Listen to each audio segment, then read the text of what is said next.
Just nyt mä oon niin sopivan räjähtänyt, enkä yhtään kuvauskelpoinen ja tuolla kämpässäkin on oikeasti matkalaukkuja purkamatta ja en edes halua näyttää, miltä täällä oikeasti näyttää, mutta tämä osa tästä on siistiä ja mä oon yksin kotona ihan ehkä puolisen tuntia, niin mun on hyvä hetki vastata teidän lähettämiin kysymyksiin tässä videon muodossa.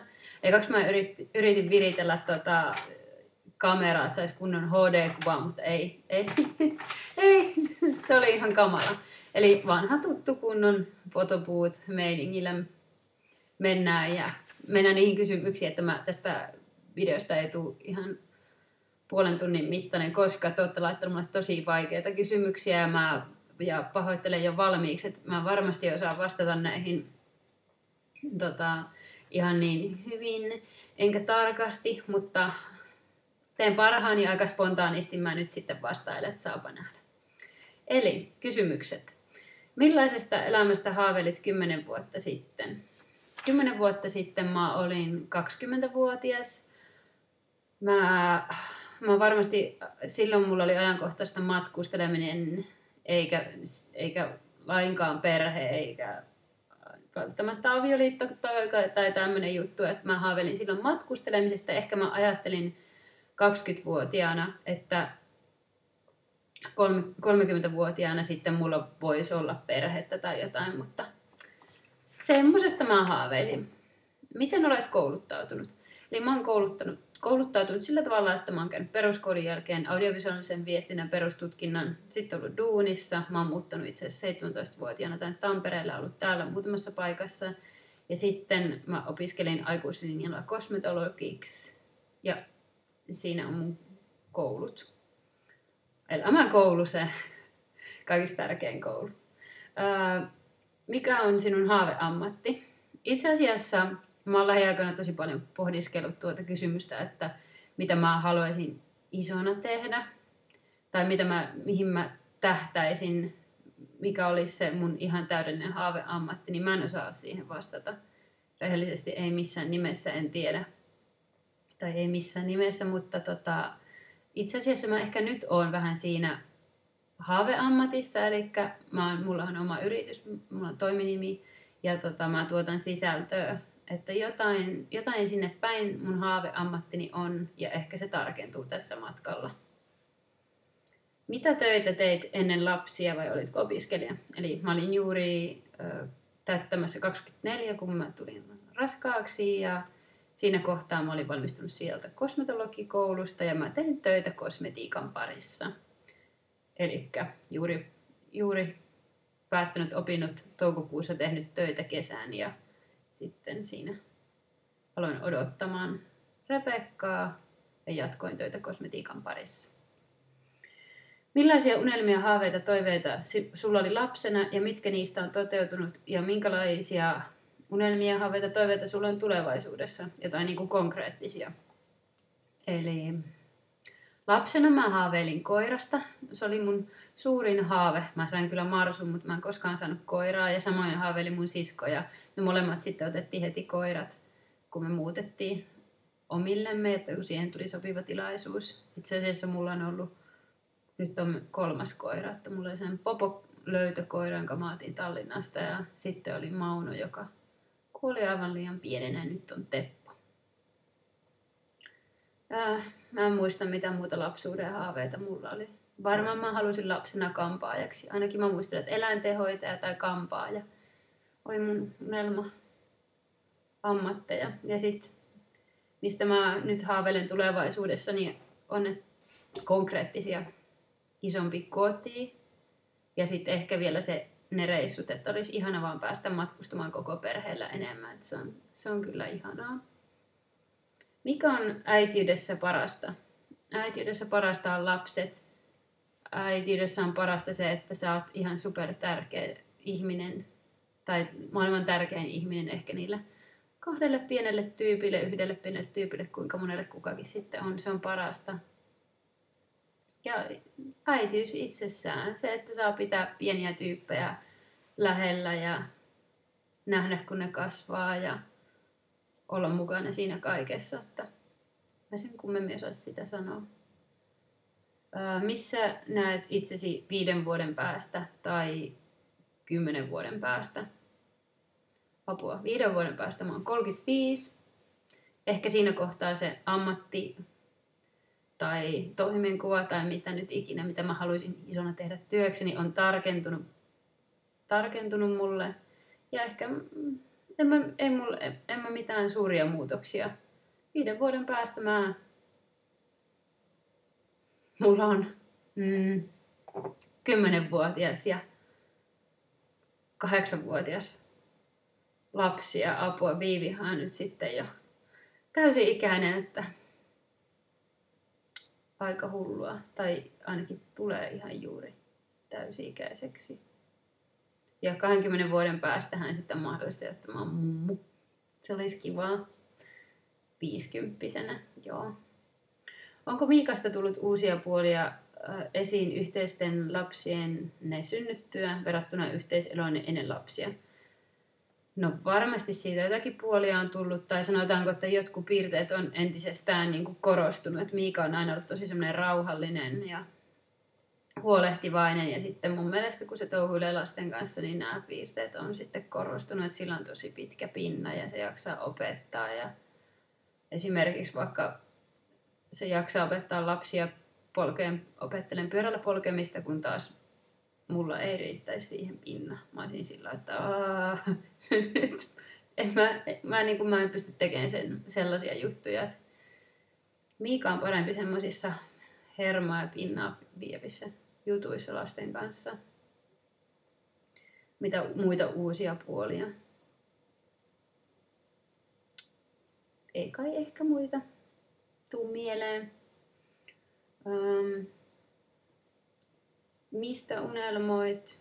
Mä siihen jo vastasinkin. Mä elän vaan hetkessä.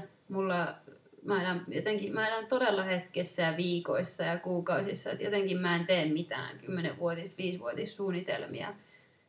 Mä en ole semmonen, että mä en osaa sanoa mitään konkreettisia haaveita. Kaikki on hyvin just nyt. Unelma vain siitä, että se klassisesti haaveilen olevani onnellinen. Onko äitiys muuttanut sinua ihmisenä, puolisona ja tyttärenä? Millaisena äitipuolena haluaisit lastesi sinut muistavan ja millaisena äitinä? Mä toivoisin, että mun lapset muistaisi ja ajattelisi mut sellaisena äitinä, äitipuolena, että mulle voisi kertoa kaikkia juttuja. Että vaikka olisi tosi pahoja kipeyteyttä, niin mä pystyisin aina olemaan semmoinen, että mä en tuomitsisi, en tuputtaisi mun neuvoja. Ihan niin kuin mun oma äiti, että auttaisin silloin, kun kysytään apua tai kysytään mielipiteitä, mutta aina olisin siinä saatavilla ja kaikesta voisi kertoa. En mä haluaisi niin kuin missään nimessä tavallaan sen kaveriäiti, vaan äiti, jolle voi kertoa asioista, äiti, joka on aina turvana ja äiti, jolta voi kysyä neuvoja. Ja myöskin mä arvostan mun omassa äidissä sitä, että se ei ikinä tuomitse, se ei niin kuin, jos mulla vaikka olisi, tai kun on vaikka erimielisyyksiä Miikan kanssa, niin se ei ikinä ajattele sille, että ainoastaan mä olisin oikeassa, vaan se myös pitää molempien puolta. Ja etenkin ehkä saa mut ajattelemaan sillä, että mitä mä itse voisin tehdä toisin. Niin mun mielestä se on jotenkin hieno piirre. Ja tyttärenä mä oon varmasti muuttunut sillä, että mä ymmärrän omia vanhempia ja niiden niin kuin valinta- ja ratkaisuja, koska mä oon itse myös nyt vanhempi. Puolisona mä oon vaan ehkä vähän vaativampi ja ehkä vähän rasittavampi. Ehkä kun on niin paljon aina kaikkea mulla meneillään, niin mä vaadin tosi paljon toiselta myös. Oliko mulla ennakko-odotuksia äitiyden suhteen? Esimerkiksi pelkoja, luuloja, positiivisia ajatuksia, kuinka ne muuttuivat, täyttyvät lapsen synnyttyä ja kasvettua. Itse asiassa pakko sanoa, että silloin 23-vuotiaana esimerkiksi mä olin tosi naivi. Mä mietin vaan, että mitenköhän mä osaan kylvättää sen lapsen tai vaihtaa sille vaipat ja syöttää sitä. Että mulla ei käynyt mielessäkään, että ne suurimmat ongelmat vois tulla parisuhteen kohdalle sen, että kun ei ole aikaa enää samalla tavalla toiselle, tai se väsymys, sekin oli aika iso niin kuin yllätys, että se oikeasti kuinka väsynyt voi jossain kohtaa olla, kun vauva ei nukukaan niin kuin olisi ajatellut. Tai en mä ehkä edes osannut ajatella, että mä ajattelin varmaan että vauvat nukkuu, niin kyllähän se sitten olikin aika erilaista. Mutta toisaalta myös se oli niin ihan hyvällä tavalla mullistavaa, että mä en käsittänyt kuinka paljon se voi tuoda sun elämään kaikkea hyvää. Ei sitä voi etukäteen kyllä tietää, miten kokonaisvaltaista se äitiys ja vanhemmuus on ja miten se on läsnä siinä, että siitä ei ikinä oteta vapaata. Oletko joutunut muuttamaan suunnitelmiesi ja tekemään valintoja töiden ja harrastusten suhteen perhe-elämän kulkiessa eteenpäin? No siitä asti, kun mä oon tullut äidiksi, niin se on ollut, totta kai mä oon joutunut muuttaa mun tapoja. No ei mulla ollut mitään semmoisia suunnitelmia, valintoja täytyy tehdä. Lapsi menee etusijalle ja sitten sen mukaan mennään. Että totta kai mulle vaikka lasten harrastukset ja jutut, mitkä on niille tärkeitä, menee etualalle tai kaiken edelle ja sitten tulee vasta minä itse. Mutta mun mielestä toki täytyy ottaa aikaa myös niin kuin itselle, että voi hyvin, mutta silti tavallaan mennään lapset edellä, koska niin se vaan menee. Mutta en mä mun mielestä ole niin kuin joutunut kokonaan luopumaan mistään tai että mä oon kumminkin tässä koko ajan saanut jollain tapaa pitää ne mun omat jutut ja ehkä mulla on semmoinen puoliso, joka sitten antaa ja tukee siinä, että mä voin vaikka harrastaa liikuntaa sen verran kuin mä haluan ja meille kummallekin on niin kuin tosi tärkeää pitää niistä omista harrastuksista kiinni, joten me sitten sumplitaan sitä keskenään ja joskus myös isovanhemmat on apuna. Onko uusi perhe-elämä oikeasti niin raskasta kuin kirjoitetaan netissä? No siis mun henkilökohtaisten kokemusten perusteella mä vastasin tuohon, että ei ole, mutta se totta kai riippuu niin monesta tekijästä, että ei tuohon voi vastata. Mun omat kokemukset on, että uusi perhe-elämä ei ole mitenkään ylitsepääsemättömän raskasta, ei. Mutta kaikilla on omat tilanteet ja omat kuviot, niin toisille se voi olla tosi raskaampaakin kuin mitä netissä kirjoitetaan. Ja vielä vikakysymys.